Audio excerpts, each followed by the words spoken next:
Let's talk about Fighter. So Fighter is very similar to Lord, except it has armor weakness.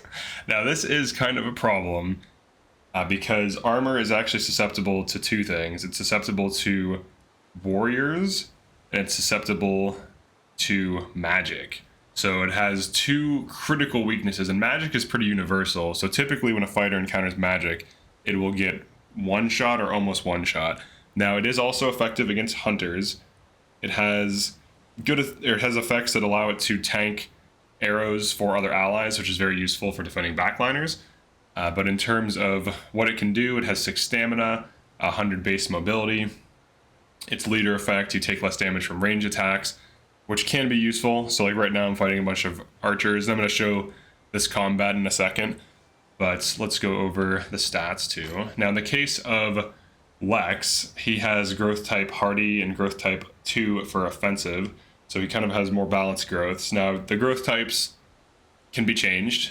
You can recruit a new fighter and change them, so those can be completely customized to whatever you want. But typically fighter's a tank, right? It's a frontline tank that can block attacks or other things, and it has like critical weaknesses that most classes do, so that's not out of the ordinary. Now for skills, its first skill, Warding Slash, it has 100% physical or 100 physical potency. Hits single enemy, grants the user plus 20% physical defense. So it just makes the fighter more tanky. That's all it does. And then at level 15, you unlock Shield Bash, which has 50 physical potency and inflicts stun. And from what I can tell, stun stops the opponents from using their active point, like when they normally would, and then they use it last.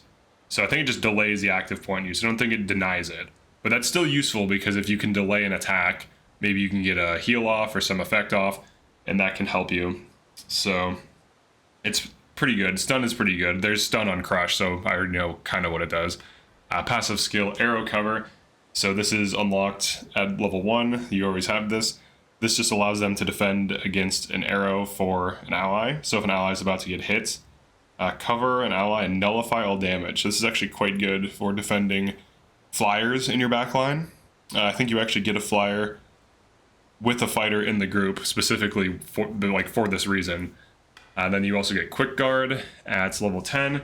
Activates before being hit. Block an enemy attack with Medium Guard. So as far as I can tell, Medium Guard is just like a medium damage reduction, which it seems high. It seems on the higher side, the damage reduction. It seems like 70% or 50%, like somewhere around there.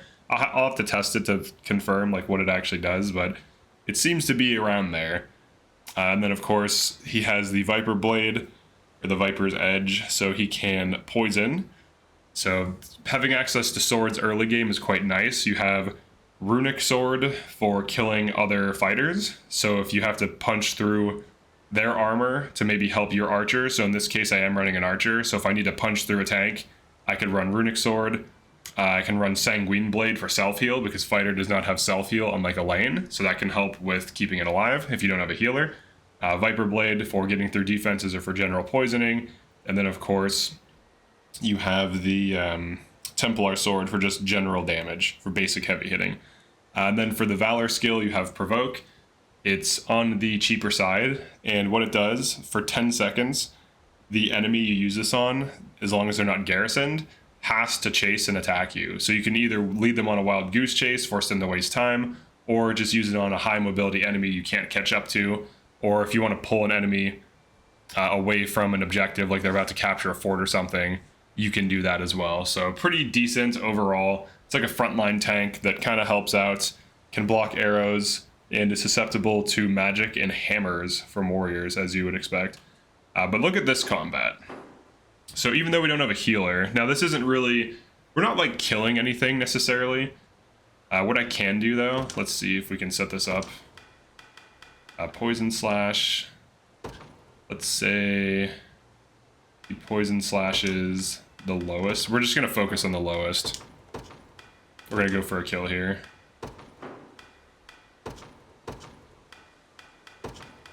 See if we can get a kill out of this group. Maybe we get a kill.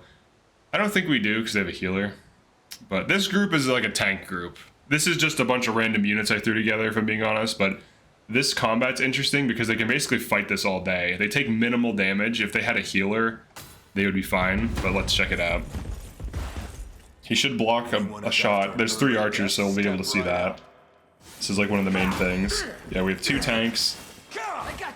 Flame arrow, so he blocks it. Burn immunity, no damage, so nullifies it. And then he's blocking it for him as well. Single shot. Now these are lower damage units. Tanks tend to deal low damage. Poison slash can get you damage. I don't think the poison's gonna trigger though here. Yeah, poison only triggers on active ability. So because his initiative is low, I didn't get the poison on fast enough, so it actually wasn't really that big of value.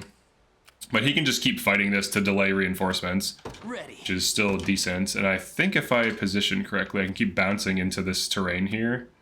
I was gonna try that. You got it. Let's see if we can do that. Now you cannot provoke a boss off of their thing, fortunately. It'd be cool if you could, but you can't. But right now he's just gonna keep delaying reinforcements. Let's try to change tactics again. Let's get rid of poison slash. Let's look at the damage. Yeah, I might as well just remove it and just have him focus on lowest here.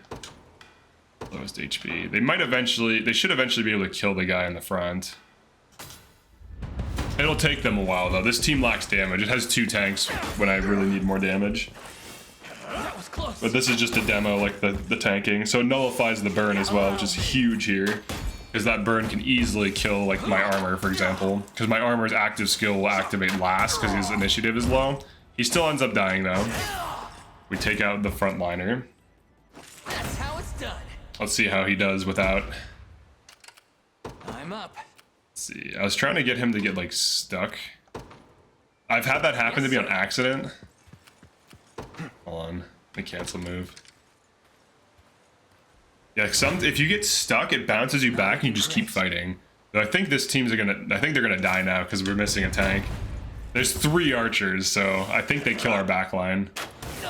Yeah, he hits me with the burn. So you can see the weakness here. Like, even just a burn, he's gonna die as soon as it's his turn because he's on fire. Oh no, he has burn immunity because I gave him lantern.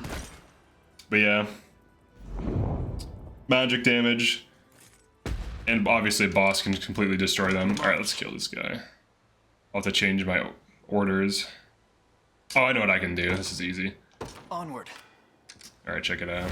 We'll just show this tactics. It's very basic. They just do this. You can move them there. I don't think that's really what's holding me back. It's more of this. Sailing lance, or salting lance, sorry. HP lowest. Magic attack. Probably don't need that right now. We'll just drop that. And then we'll remove this. Just put her on lowest because they're all gonna be doing their thing. Yeah, that's a much better combat. So what will happen is we should assaulting lance or just immediately kill. He might just kill us immediately. Okay, so the assaulting lance is still free. We get damage in. She stabs this. Okay, and I could have switched him to attack the other guy and potentially got a kill there. Because I think the boss is higher defense, so it's always good to like learn from your tactical mistakes or like min-max everything. But we should have the combat next. But you can see the difference between Elaine. Come then. I feel like Elaine is just so much better. I mean, he is so much better than a fighter. But a fighter, it's not bad. It has, every tank has some kind of weaknesses, and depending on what you're fighting, you have to kind of manage that. So you can't just always get away with countering everything. And fighter, you do have to play around the armor weakness. But yeah, that's it for this one. Definitely like and subscribe if you enjoyed these class videos, and I'll see you next one. Peace.